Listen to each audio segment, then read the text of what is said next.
नागपुर के महाल क्षेत्र में 7 जून की सुबह मॉर्निंग वॉक पर निकले मुकुंदा बाबरे को एक अज्ञात कार चालक ने तेज रफ्तार में टक्कर मार दी। हादसे में गंभीर रूप से घायल बाबरे को तत्काल सरकारी मेडिकल कॉलेज और अस्पताल के ट्रॉमा सेंटर में भर्ती कराया गया, लेकिन इलाज के दौरान 12 जून को उनका निधन हो गया। इस दर्दनाक घटना के बाद से परिवार न्याय की मांग कर रहा है। घटना को 14 दिन बीत जाने के बावजूद आरोपी चालक का कोई सुराग नहीं मिलने से मृतक के परिजनों में भारी नाराजगी है। उनका आरोप है कि पुलिस प्रशासन ने मामले की गंभीरता के अनुरूप कार्रवाई नहीं की और जांच अपेक्षित गति से आगे नहीं बढ़ रही है। पुलिस का कहना है कि बड़कस चौक से आयोजित मंदिर तक कई सीसीटीवी कैमरे बंद होने के कारण आरोपी की पहचान करने में कठिनाई आ रही है। हालांकि परिजनों ने इस दलील पर सवाल उठाते हुए कहा कि शहर के संवेदनशील इलाके में यदि सीसीटीवी व्यवस्था ही ठप हो जाए तो सुरक्षा व्यवस्था पर गंभीर प्रश्न खड़े होते हैं। मृतक के बेटे ने कहा कि कई मामलों में बिना सीसीटीवी फुटेज के भी आरोपियों को गिरफ्तार किया गया है, फिर इस मामले में इतनी देरी क्यों हो रही है। परिजनों और स्थानीय नागरिकों ने पुलिस से जांच तेज करने, आरोपी को जल्द गिरफ्तार करने और उसे कड़ी सजा दिलाने की मांग की है। अपघाताचं ठिकाण संघ बिल्डिंगच्या अगदी जवळ आहे। सीसीटीव्ही फुटेज मध्ये ती गाडी दिसतो, तिचा रंग दिसतो, फक्त ते फ्लॅश झाल्यामुळे कुठं तरी काहीतरी काय म्हणते त्याला नंबर दिसत नसल्यामुळे आणि याच्यामध्ये वरिष्ठांनी पूर्णपणे दुर्लक्ष केल्यामुळे कुठल्याही फक्त त्या कॉन्स्टेबलवर तो तपास सोपवून दिला। वरिष्ठ अधिकारी पीआय, डीसीपी, एसीपी यांचं बिलकुल त्या प्रकरणाकडे कुठलंही लक्ष न दिल्यामुळे हे दिरंगाई होत आहे आणि आरोपी शोधण्यामध्ये वेळ लागत आहे। आमचं एवढंच म्हणणं आहे की वरिष्ठांनी याच्यामध्ये जाणीवपूर्वक दुर्लक्ष केलं का हा प्रश्न निर्माण होता। पुढची भूमिका आता याच्या बाबतीत काय, आता आमच्या मोहल्ल्यातली लोक, आजूबाजूचे लोक आंदोलनाच्या तयारीत आहे। सिपिंगकडे गेलो, सिपींना भेटायला गेलो, तो सिपींनी वेळ दिला नाही, त्याच्यामुळे खालच्या पीआयला भेटावं लागलं। अशा एकदम सेन्सिटिव्ह याच्यात सुद्धा सीपी कार्यालयामध्ये सीपी भेटू देत नाही। भेट म्हणजे त्यांची अपॉइंटमेंट घेतल्याशिवाय भेट होणार नाही असं सांगतात। त्याच्यामुळे आम्ही जायचं कोणाकडे, आता हा एक महत्वाचा प्रश्न आहे।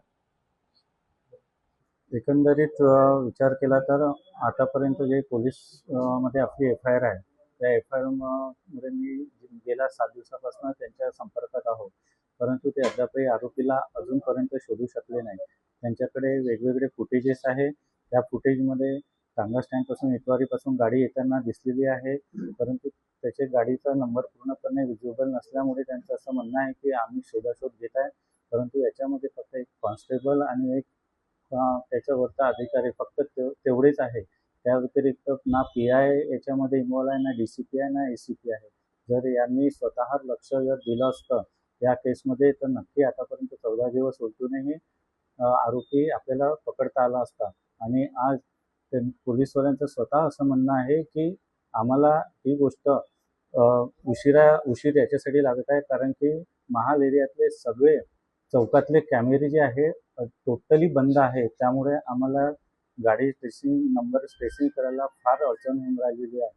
ह्या केसमध्ये आमचा आणि बाजूला एवढा सेन्सिटिव्ह एरिया असताना सुद्धा जर इथे मागे जेवढे केसेस झाल्या होत्या, इथे बॉम्ब प्रकरण एवढं झालं होतं, जर अशा एरियामध्ये जर अशा प्रकारे असे सीसीटीव्ही जरी बंद असेल तरी म्हणजे हे आपल्याला म्हणजे बोलताना हे उणीव भासत आहे। आधी आपण जर विचार केला सीसीटीव्ही कॅमेरे हे आत्ता आले, पण मागील काळामध्ये सीसीटीव्ही कॅमेरे तर नव्हते, मग तेव्हा सुद्धा तर विना सीसीटीव्ही कॅमेऱ्याने सुद्धा गाड्या वगैरे सगळे पकडत जायच्या। तर पोलीसवाल्यांचा याच्यामध्ये पूर्ण दोष आहे। पोलीसवाले प्रॉपर इन्व्हेस्टिगेशन करत नाही, त्याच्यामध्ये नुसतं कॅमेऱ्याच्या भरोश्यावर हे इन्व्हेस्टिगेशन बिलकुल होऊ शकत नाही।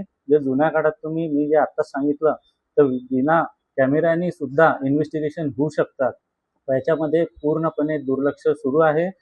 आज सुद्धा मी सकाळी जेव्हा फोन केला, जो इन्व्हेस्टिगेशन पोलीसवाला आहे, हवालदार आहे त्यांना, तर ते म्हणाले की आज आमची ड्युटी माननीय नितीन गडकरी साहेब इथे लागलेली आहे, आम्ही तुम्हाला वेळ देऊ शकत नाही, तुम्ही सायंकाळी या।